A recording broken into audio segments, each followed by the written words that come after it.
Hey there, hi, welcome to the channel. I am Garrett, and in this video, I'm sharing with you some difficult and hard to decorate spaces that you actually ask me about quite often, and I am going to share with you exactly what I would do in these scenarios, so let's get into the video. Okay, the first difficult thing to decorate the space is actually when your windows are not the correct height. This happens quite often and it's pretty regular, common to see. And the reason I'm talking about this is because often when I say, take your drapes to the ceiling, people say, but Garrett, there's a big gap of space there.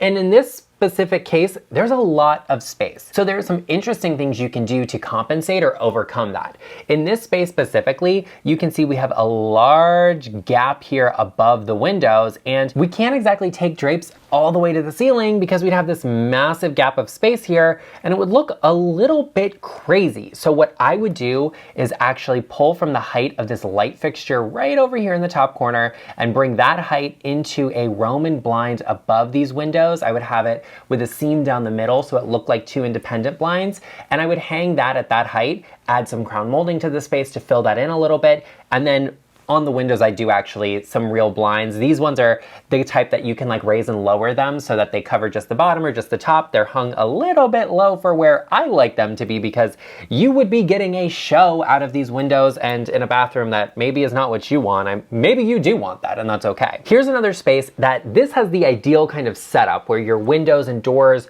are about a foot lower than your ceilings. This is ideal because it creates a sense of grandeur, of height, of scale. These feel really big and substantial, and we can take a moment to appreciate all of the trim happening in this space. Really beautiful, and this is easy to add window treatments to because you would just go right in the middle here or all the way up to the crown molding with your drapery. This space right here is really beautiful, and you can see there's actually kind of a space in this corner here that's a little bit lower, which I'm gonna presume that the rest of the house has ceilings at this height, and this kind of great or really formal room here has taller ceilings. What I would have done here is I would have actually taken these transom windows and just made them taller. I actually would have taken them up to where the drapery hardware is, but I wasn't involved in the design of this house, so that's okay. But in this instance, I wouldn't have hung the drapery hardware that high because you do end up with this giant gap of space here above the windows, and it's kind of like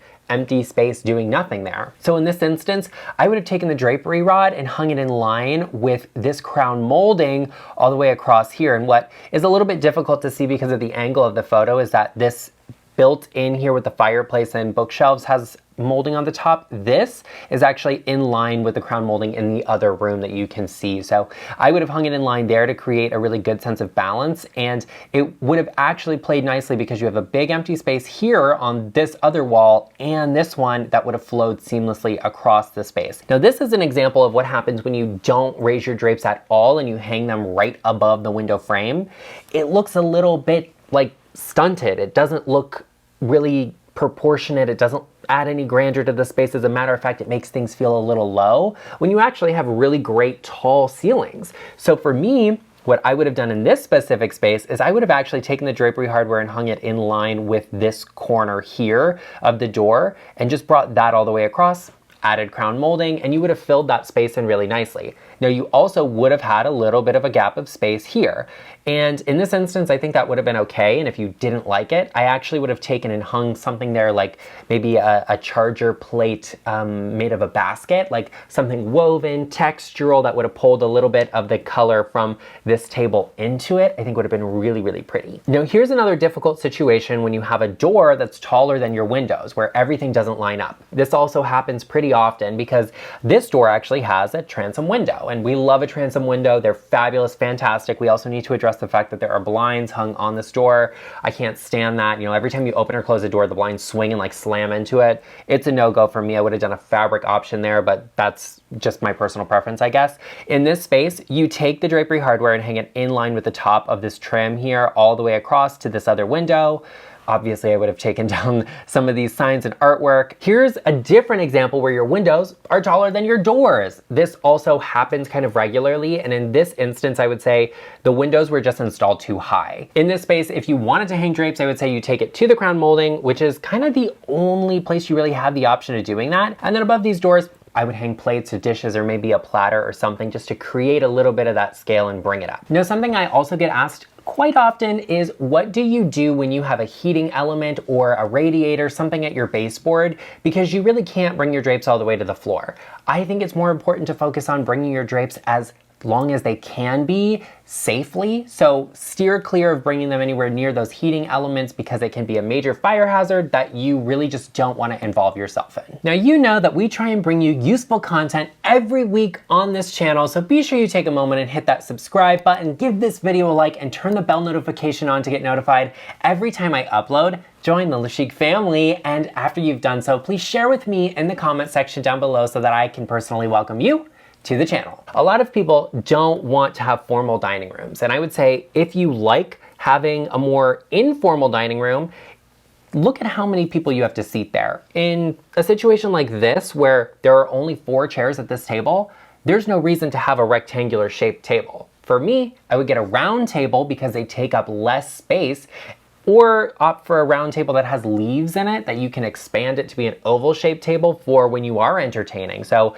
you have a really tight space here. I mean, there's not much room to get around or even sit in this chair over here, and you have a door back here. So a space like this feels really, really cramped with a rectangular table. So a round table would have allowed you a lot more space. Unless you're in an instance like this where you have a really long feeling space, you can fit a long table, and that's okay. It works beautifully. You have plenty of walkway right here to get in and out of here. It's kind of off to the side. That's a really great place for a rectangular table. A space like this, very chic, very interesting. I love the wood ceiling and the beams. The floor looks like a laminate option to me, but that's, it is what it is. You have this big table and big chairs to go alongside it. If you opted for a round table in this space, it would have been quite chic. It would have made the space feel a little bit bigger, and it would have been less distracting because right now, like, we have vibrant blue chairs, which, I love blue. I'm literally sitting in a blue chair right now. I love that, but it distracts from all of the beautiful wood that's happening in this space.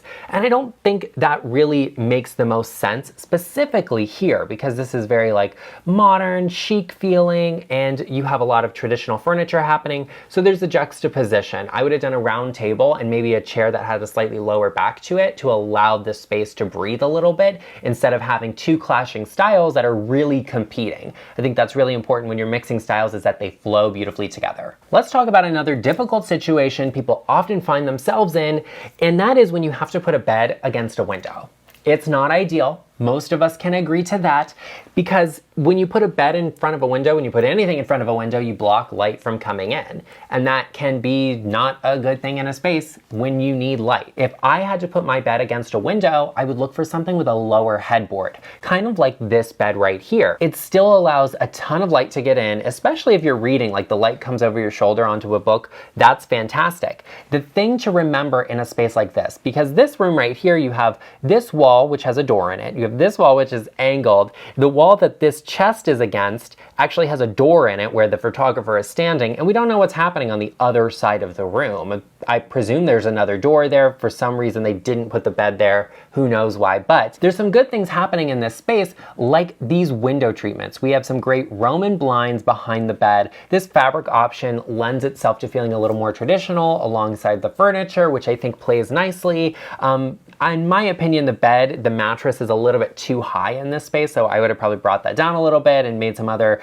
different decisions with the drapery and the rug. But ultimately, you can do a bed like this so long as it's a little bit lower in the headboard when it's backed up against a window to allow that light into the space. In this space, you have a twin bed that's actually pushed into a corner up against a window. Once again, not ideal, but sometimes it happens, and that's okay. What I would have done is got a mattress with a thin box spring frame that would have lowered it a little bit so that the mattress height actually matched the window sill.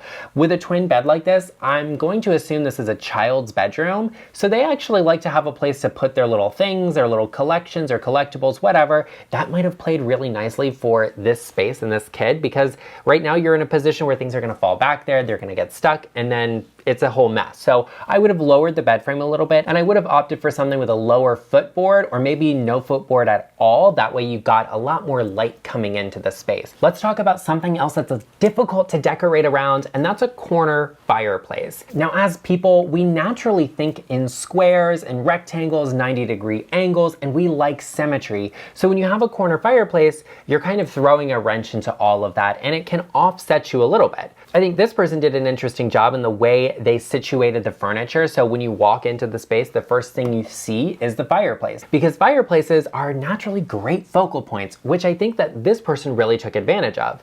So if I show you this picture, which is another view of the space, you can see the chairs are kind of at a curved angle here, but we do have quite a bit of space behind them that's a little bit wasted, as well as behind the sofa here. Now this can actually be pretty good if this is a back door or when you use regularly. You could put a basket or a bench to take your shoes off, to put the dog's toys in or whatever. That can play really nicely. So I think this individual did a pretty good job. But this space is a little bit of a different story. Now what you can see here is that we've made the fireplace the focal point by hanging the television above it. Now I think this TV is actually too big to go above this specific fireplace. You really don't want the television to extend past kind of the insert size. So keep that in mind if you are hanging a television above a fireplace. And with this space, the TV is so high, the sofa is pushed far back, and we literally have a TV stand right here. So for me, I would have swapped this mirror with the TV, hung the TV on the wall slightly lower, and then put the mirror above the fireplace. Because a corner fireplace is almost like a secondary feature. It's there to be cozy, so it's offset. Typically with a corner fireplace, you have a large expansive wall next to it on one side that's specifically intended for the television, for whatever feature or focal point you're bringing into the space, because a corner fireplace naturally makes a space feel more casual. Here's another example where in this instance, you have a TV that's hung all the way up here to the ceiling. The sofa is pushed way far back so that you can actually view it. In this space, we could have hung the TV on the wall where this artwork is, and then actually did a media console unit underneath it, hid some of this speaker system and wiring that would have really cleaned up the space and made a big impact. Also, I would have extended the sofa out to the side. It feels a little bit short over here and a little bit long over here. As a matter of fact, the placement of this table is absolutely insane to me. You can see the staircase ends here, the table extends past that. So if you were walking in this space, you have to go all the way around this table through this little gap of space here and out. I think it's a little bit too close or compact over there, and then you have a ton of empty space off to the other side here. So balancing that out a little bit, shifting the TV's position would have allowed you to see the TV better from the sofa and then actually see the fireplace better. And if the TV is hung a little bit lower, you can actually see both the TV and the firebox, actually allowing you to take advantage of that focal point in the space. We talk about how your rug should be placed in your living room and your dining room all of the time, but we don't often address the bedroom. And what I really think is important to remember in a bedroom is that you're kind of getting in and out of bed, like, right? That's where your bed is, that's where you do in the bedroom, you spend the most time in, whatever. When I get out of my bed, I want my feet to be on something soft, something cozy, something plush, like a rug. So if I'm bringing a rug into my bedroom, I want it to extend under the nightstand. The reason for that is I want it to be big, I want to have enough space to actually stand on it, and I want to have the weight of the nightstands to hold down the sides and the corners. Plus, it makes the space feel so much more finished when that rug actually extends under them. Also, keep in mind how much space you have at the foot of the bed. In this bedroom, for example, you've got the bed and you've got a little seating area settee at the foot of the bed, and then we have this little bit of rug here. You can't actually walk on this. Something else to consider is rugs are actually natural barriers. People are like, I'm either gonna walk on the rug or not on the rug. And in this space, we have about a foot of rug and maybe a 1.5 or 2 feet of wood floor. So it kind of creates a little bit of a cramped feeling when the rug either stops short or is too long. And here's another example of, don't mind the fact that they didn't make the bed. They didn't know I was coming today. But what I really want to show you in this space is where the rug stops in the back of the nightstand. So we have the feet of the nightstand, the front feet that are on the rug, and the back of the rug doesn't reach the wall. I personally like a rug to be set up like this so that you actually have a little bit of a flooring gap there or space on the wood floor, the solid surface, where you tend to get a dust buildup, and in not having the rug extend all the way back there makes it easier to clean. You can get a vacuum in there, get everything up, and it's super simple. Plus, when you are rolling your vacuum, it reaches the end of the rug, so you get a nice clean surface there as well. You all know I'm really not the biggest fan of having an area rug on carpet, so I really like a solid surface flooring in a bedroom in every space in a home, but if you don't have that, I don't think you actually need to have a rug in the bedroom or worry about where it extends to. I would say forego the rug and pull the color of your carpet into the actual design of the space. Bring that into the soft furnishings, drapes, pillows, bedding, whatever that is, to create some really good flow and make it feel very intentional. Hey there, hi, welcome to the channel. I am Garrett and I am so excited because in today's video we are talking about common lighting design mistakes and how to fix them, because I truly believe that lighting is the backbone of great design, and the first thing we have to talk about is not rushing yourself. Do not make rash decisions when it comes to selecting anything in your home, and really take your time. I know design can be expensive and you get this sense that it has to happen overnight. Everything has to be perfect right away, and it's absolutely not the truth. Your home is ever evolving and changing, and so you want to give it the time to do that and take your time making decisions, because when you start rushing yourself, that's when you start making mistakes that end up costing you more later and actually making your home uncomfortable, and then you just don't want to be there, and I completely understand that. So there is a lot you can do with lighting, and you can really take your time and source great lighting from a multitude of places.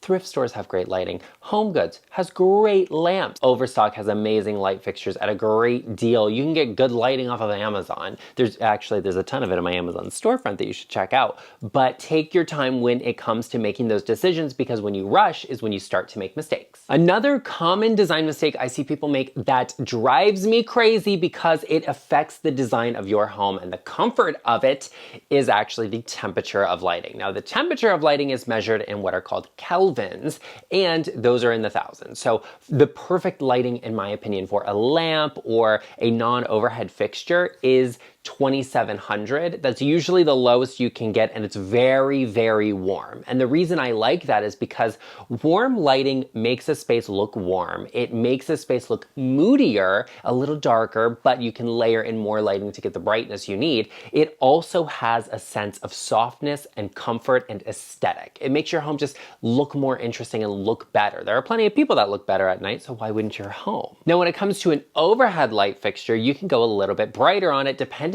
on the space. If it's a kitchen, for example, that recessed lighting needs to be a little bit brighter, not quite as warm. So that's where you can go 3,500 to 4,000 in the temperature range, because it's going to be a lot cooler but still neutral. It's not gonna be blue, and that's what we don't wanna see. Blue lighting is insane. And we all know someone, there's a house in your neighborhood that you drive by at night and they've got the blue lights on and it looks like, you know, an operating room, and it's like, honey, what procedure's going on here? I don't like that, and I don't think it's comfortable. I don't think you want to enjoy a space that has that sort of lighting. I don't think you can enjoy a space that has that sort of lighting. Also, the temperature of lighting doesn't have anything to do with the actual temperature. So if you live somewhere that's hot, having cool tone lighting is not going to make it cooler. It basically refers to the color of the light. We want warm tone lighting, not cool toned lighting, but we want the lights to be cool, so just go for LED. Now, for an overhead fixture like, you know, a chandelier or something, that's where you can step down a little bit. So for lamps and everything, 2,700. For those recessed lights, we could go 35 to 4,000. So for that overhead fixture, let's look for a like 3,000-ish kelvins for that light. So it has a good warm tone, but it's a little bit brighter. It can handle that, and I think it's lovely.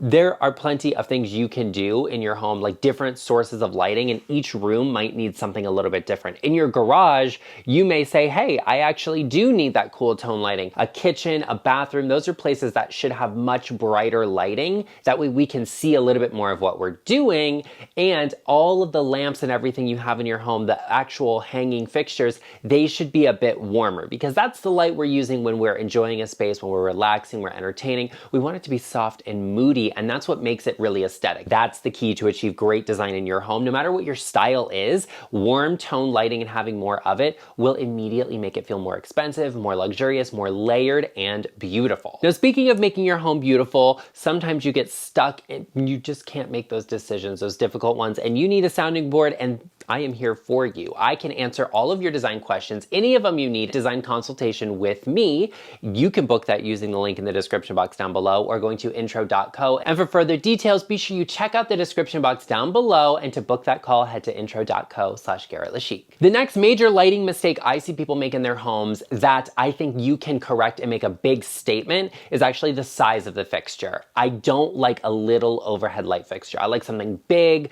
that really fills the space, that gives it presence, because I think that's architectural. I think it's impactful. I think it's interesting. But there is something we have to discuss, that a big light fixture usually has more lights. And so that often gives you way more lighting than you need in a space, but we don't want to have a little light fixture because it makes all of the other furniture feel really big and overwhelming, and will actually make your home look small. So there is a certain proportion we have to achieve. Usually there's something underneath of a light fixture, like your dining room chandelier. Well, we want the chandelier to be at maximum, like half of the width of the table. So the shortest length, we want the light fixture to take up half of that. We don't want it to extend over, but we want it to have a certain width to it. Something a little oversized will give you stature and grandeur. I also think it should be hung a little bit closer to the ceiling. I like to have at least like a 6.5 foot clearance under any light fixture. I just think it provides a sense of openness in a space. So a large light fixture that's hung a little closer to the ceiling is always really nice. A great oversized light fixture is also going to draw the eye up and make your ceilings look taller, even if they're not. And I love that. Now, that's not a one-part mistake. The second part of that, the next thing we have to talk about, is that you don't have any dimmer switches. When you have an oversized light fixture, when it's the appropriate size for a space, I find that it has too much lighting, way too much lighting, and really overwhelms a space. So you have to have a dimmer on it. You have to have a dimmer switch on it. Always have an electrician out to install them, and not every dimmer switch works with the type of light bulbs you have. So get a professional in to answer those questions for you. But a dimmer switch makes a difference, because I also need to have versatility in lighting in a space, because, you know, if I'm cleaning my living room, all right, I need to see everything. So I want that full blast, all of the lights on, show me everything. Same thing when I'm filming here in the studio. I need a lot of lighting to balance the camera out and everything. So having a really powerful overhead fixture is good for certain times. But when I'm in my living room and I'm hanging out, I'm relaxing, I have a fire going, the TV is on, we're, you know, cuddled up on the sofa, I don't need that much lighting. I don't want that. So I turn all of the lamps on, but then I have an overhead fixture that's turned off. Makes no sense. I put it to its lowest dim setting. That feels beautiful. It feels luxurious. It feels welcoming, inviting, and warm, and it's not overwhelming, especially if you have an exposed bulb on like a crystal chandelier. It has to be on a dimmer switch. If you go to a luxury restaurant, for example, they're not gonna have a big overhead fixture that's not turned on.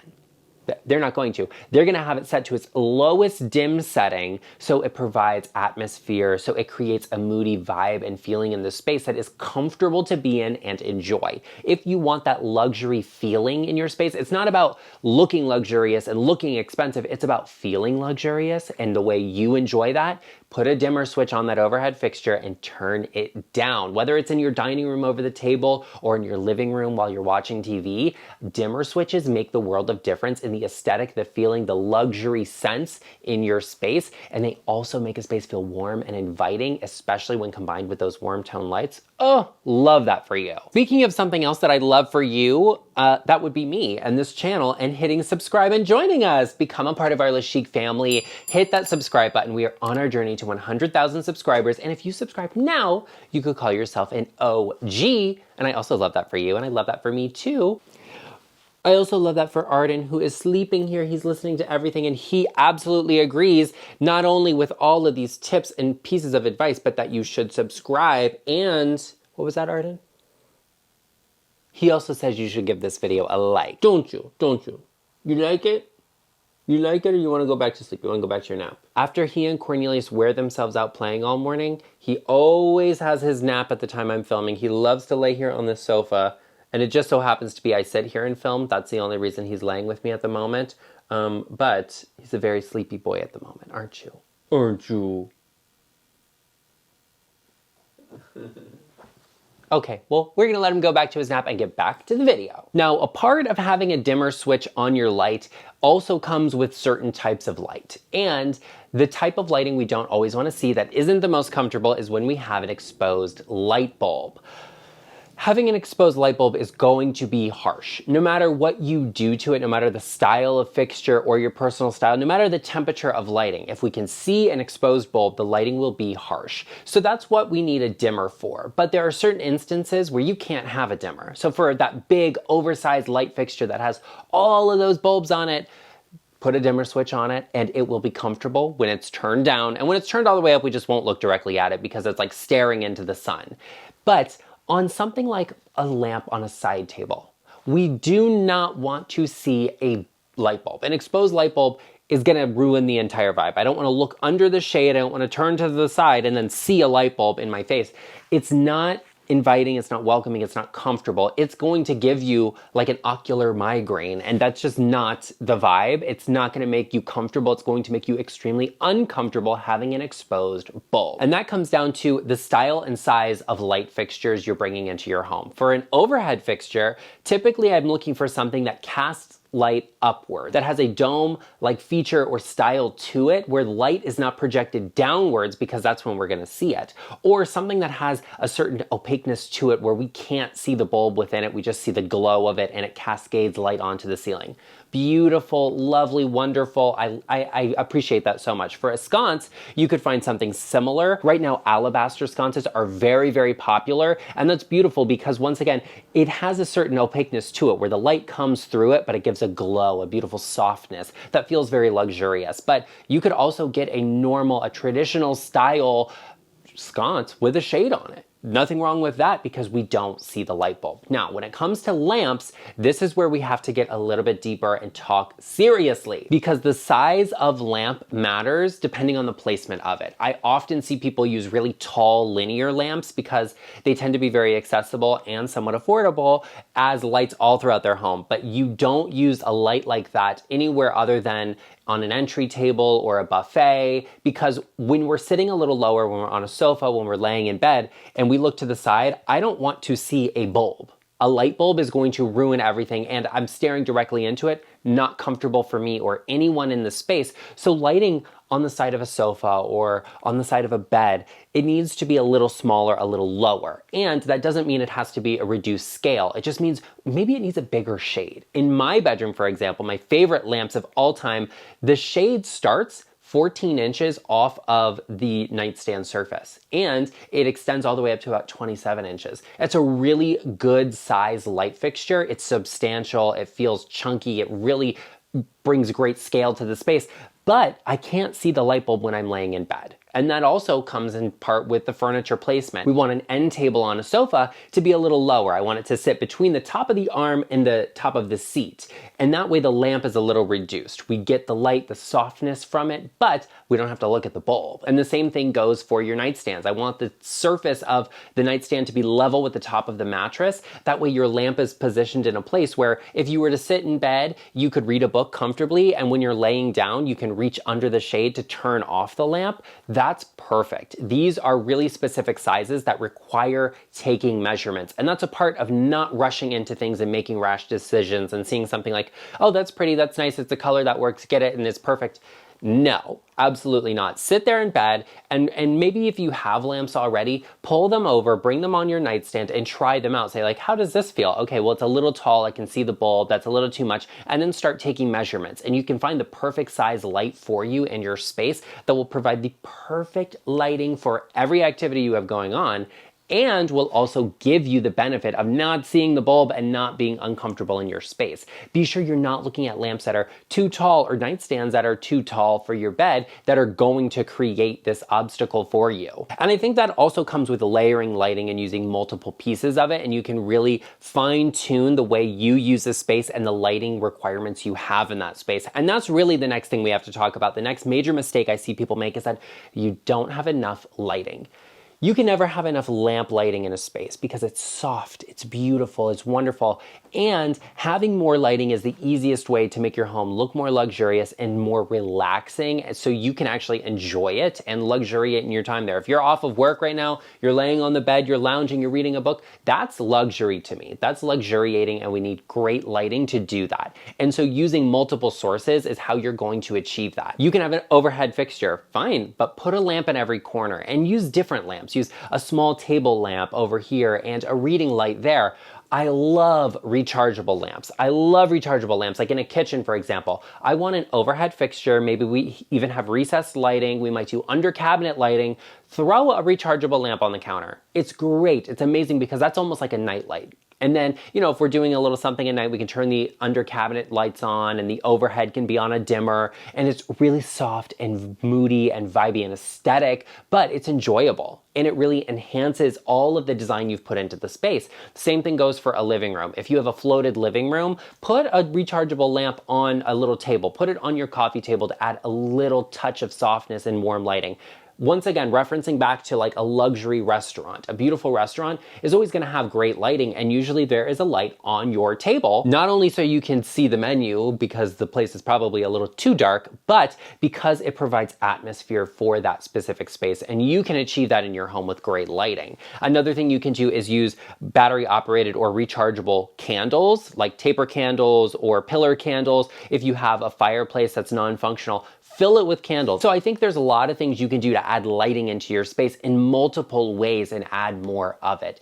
Don't underestimate the power of a light fixture overhead, and don't do a set of light fixtures either. That's an issue because it reduces the character in your space. And just because something works in the dining room doesn't mean it's going to work in the living room. So you can't necessarily have the same light fixture absolutely everywhere. Look for things that really fit the needs of the space, and then address, are you willing to dust and take care of that and clean it? Because maybe you're not. Maybe you want that exposed bulb. So now we're gonna need to get a dimmer switch on there. Really give it some thought and be meticulous in your lighting, because you can have a house that is completely decorated, designed on a budget. Everything could be affordable. Everything could be thrifted. But if you have great lighting, it's going to look beautiful and luxurious. Well, there you have it, everyone. I hope you enjoyed this video, and I know you're probably looking for more because obviously, be sure you check out this video right over here, all about making the smaller home look luxurious, beautiful, and expensive. No matter the size of it, actually, there's some great tips. So I will see you over there.